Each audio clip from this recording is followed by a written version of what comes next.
رسول پاک دنیا میں عزت دینے آئے۔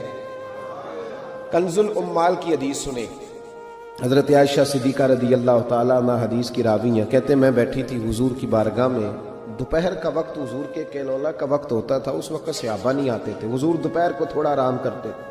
اب تو ہم بڑے بہادر ہیں نا، بالخصوص محفلوں کے لوگ بڑے بہادر ہیں، بڑے دلیر لوگ ہیں، 3 بجے سو کے بھی فجر جماعت سے پڑھ لیتے ہیں، یہ دلیری ہے نا جی۔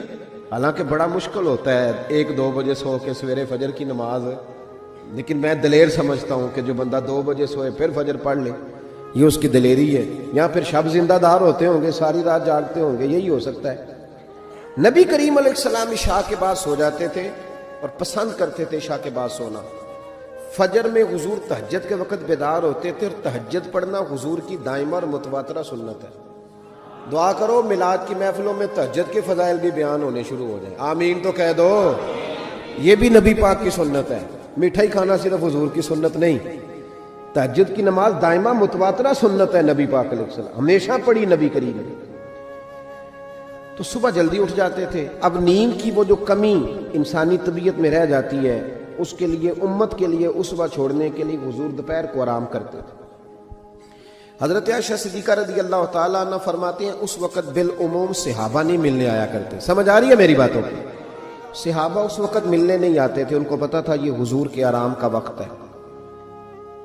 کہتے ہیں ایک بوڑھی خاتون ایک دن آ گئی دوپہر کو، عام روٹین میں لوگ نہیں آتے تھے، وہ آئی، اس کے ہاتھ میں چھڑی تھی، لاٹھی پکڑی تھی، اس نے دروازے پہ دستک دی۔ جب میں نے پوچھا کون ہے تو وہ عورت بولی، توجہ کرنا بات پہ، حضور آرام کر رہے تھے، کہتے ہیں وہ عورت جب بولی نا، اللہ کے محبوب چارپائی پہ اٹھ کے بیٹھ گئے،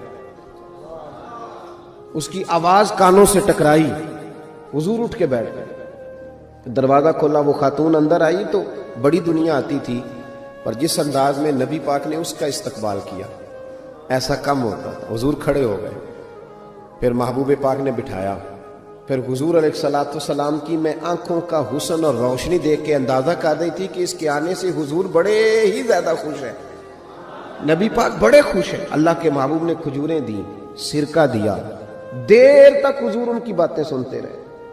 حضرت عائشہ صدیقہ کہتی ہے محب ہو کے محبوب نے، کنز الامال میں حدیث موجود ہے، محب ہو کے محبوب نے باتیں سنی، تسلی سے باتیں سنی، خوش ہو کے سنی۔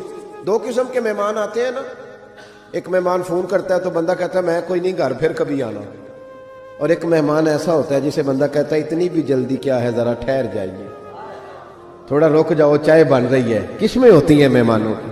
کچھ مہمانوں سے دل لگا ہوتا ہے، دل کرتا ہے بیٹھے رہے، ذرا تھوڑا اور بیٹھے، یار تو نہ جایا کر، تو بیٹھا رہا کر۔ ہوتے ہیں کچھ لوگ۔ دیر تک نبی کریم علیہ السلام نے بات سنی، اور کیا بات ہے، جناب عائشہ صدیقہ کہتی ہیں دل حضور کا لگا، میں نے دیکھا تو میں بڑی مطمئن تھی۔ اس خاتون نے کہا کہ اب میں نے جانا ہے۔ لگ رہا تھا کہ حضور چاہتے ہیں ابھی رکے، لیکن اس نے جب کہا نہ جانا ہے تو حضور نے فرمایا ٹھیک ہے۔ جب وہ جانے لگی تو حضور نے تحائف جمع کیے، اور جناب بلال حبشی کو فرمایا ان کے ساتھ جاؤ اور چھوڑ کے آؤ۔ جناب عائشہ صدیقہ رضی اللہ تعالیٰ عنہ فرماتی ہیں پھر وہ دیکھیں حضور عزت کس طرح دیتے ہیں، کہتے ہیں وہ خاتون چلی گئی، میرا خیال تھا کہ حضور اب مسجد جائیں گے، جب رات کو آئیں گے نا بعد از عشاء تو پھر پوچھوں گی حضور یہ کون تھی، لیکن محبوب تو گئے نہیں، لیٹ گئے۔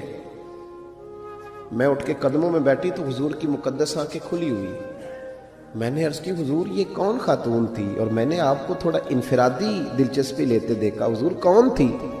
جب میں نے پوچھا تو حضور کی آنکھوں میں آنسو چمکنے لگے، حضور اٹھ کے بیٹھے اور فرمانے لگے عائشہ یہ میری پہلی زوجہ ختیجۃ الکبریٰ کی سہیلی تھی، یہ ختیجہ کی سہیلی تھی، اور فرمایا جب ہم مکے میں رہتے تھے تو یہ آیا کرتی تھی، ختیجہ اس کا پرتک پاک استقبال کرتی تھی، اسے کھجوریں کھلاتی تھی، دودھ پلاتی تھی، پھر یہ باتیں سناتی تھی تو ختیجہ اس کی باتوں کا جواب دیتی تھی۔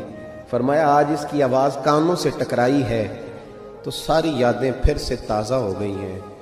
فرمایا میں نے اس کے ساتھ وہی سلوک کرنا چاہا ہے جو فاطمہ کی اماں کرتی تھی، میں نے وہی عزت دینی چاہیے ہے جو وہ دیتی تھی۔ اور حدیث کا آخری جملہ اتنا شاندار ہے کہ اس جملے کو یاد کر لیں تو دستور بن جائے ہمارے لیے۔ محبوب نے فرمایا عائشہ حسن العہد من الایمان، تعلق اچھے طریقے سے نبھانا یہ بھی ایمان کا حصہ ہے۔ حسن العہد من الایمان، اچھے طریقے سے تعلقات نبھانا، وعدے نبھانا، عہد نبھانا، یہ بھی ایمان کا حصہ ہے۔ بھائیو، حضور نے عزت دی، نبی کریم نے وقار دیا، حضور ہر آنے والے کو عزت دیتے، احترام کرتے۔ ہمارے ہاں نا ایک بات چلتی ہے، میری طرح جو لوگ پیر کہلانے لگتے ہیں یا مولوی کہلاؤں، ان کا ایک بات چلتی ہے، کہتے ہیں میں کیسے جاؤں، میں تو کنواں ہوں، تو پیاسے خود آئیں، میں خود جاؤں جا کے کسی کو۔ ہمارے ہاں بھی اشتہار چھپتے ہیں، دروازہ دستک دے کے کوئی دعوت نہیں دیتا کہ آج محفل ہے آ جانا، یہ رواج نہیں ہے ہمارا۔ حالانکہ اشتہار چھپانا تو بدعت ہے، چلو بدعت حسنہ کر لیں، یہ الگ بات ہے کہ اس والی بدعت پر مولوی کوئی نہیں بولے گا، چونکہ سب کے نام لکھے ہوتے ہیں نا، ان کے بھی لکھے ہوتے ہیں، لہذا اس بدعت کا ذکر نہیں کرتے۔ حالانکہ حضور کے زمانے میں اشتہار، صحیح بات کہہ رہا ہوں، اس کا نام نہیں لیں گے، چونکہ ان کا بھی موٹا کر کے لکھا ہوتا ہے نا اشتہار پہ نام، تو فائدہ ہے، اس کا ذکر نہیں کریں گے۔ اشتہار چھاپنا تو بدعت ہے، چلے بدعت حسنہ صحیح، دروازے پہ جا کے دین کا پیغام دینا یہ تو حضور کی سنت ہے، لیکن وہ شان میں کمی آتی ہے نا، وہ کیسے کو جائے؟ کہتے ہیں جی ہم جناب کنویں ہیں تو پیاسے خود آئیں، تو نبی پاک نے تو یہ فلسفہ نہیں بیان کیا، حضور تو طائف چلے گئے تھے، حضور تو تبوک چلے گئے تھے، نبی پاک سے بڑا کنواں بھی کوئی ہو سکتا ہے؟ اے ساقی تیری خیر تیرے میں کدے کی خیر، ایسی پلا کہ جس کا نشہ عمر بھر رہے، ایسا بھی کنواں کوئی ہو سکتا ہے؟ لیکن موج ہے نا ہماری، ہم ان باتوں میں اڑ گئے۔ اس کا نقصان یہ ہوا ہے کہ وہ جس کا شوق ہوتا ہے وہ تو آ جاتا ہے، لیکن سب کا شوق نہیں ہوتا، کچھ کا شوق بنانا بھی پڑتا ہے، اس کے دروازے پہ جانا بھی پڑتا ہے۔